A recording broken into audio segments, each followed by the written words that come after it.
आज फाइनली आज खबर आ चुका है कि भाई अपना जसप्रीत बुमराह कमबैक कर लिया है भाई, और पूरा टीम में माहौल भाई बन गया इंडियन मुंबई का। और भाई पूरा सारे टीम घबरा गए भाई जसप्रीत बुमराह का आने से। भाई सोचते हो पूरा वर्ल्ड का यानी बेस्ट बॉलर, यानी हम लोग बॉलिंग का किंग बोलते हैं जिसको, जैसे बैटिंग में किंग कोहली बोलते हैं, उसे बॉलिंग में किंग बुमराह बोलते हैं भाई। अपना किंग बुमराह का वापसी हो चुका है भाई, पूरे आईपीएल फ्रेंचाइजी में भाई तहलका मचाने वाला है भाई इस बार बुमराह। कम बैक इस बार हो तो भाई किसी प्लेयर का कम बैक हो तो कुछ इस तरह से हो भाई पूरे टीम में खौफ हो जाए भाई।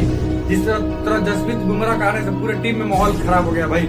इस बार बुमराह क्या करने वाला है समझ सकते हैं इस बार भाई, तबाही मचने वाला है। भले 4 मैच अपना मुंबई इंडियंस हार गई तो पर क्या हुआ, मगर अब अपना जसप्रीत बुमराह और दीपक चहर और ट्रेंट बोल्ट का इस बार जो कि तिगड़ी जो माना जा रहा था कि तिगड़ी सबसे बेस्ट है, अब इस बार दिखने वाला है तिगड़ी अपना। तो देखते हैं आरसीबी के खिलाफ हमारे रोहित शर्मा की तरफ से कुछ अच्छा परफॉर्मेंस मिल जाए और कुछ जसप्रीत बुमराह का कमबैक होता कुछ अच्छा परफॉर्मेंस मिल जाए जो कि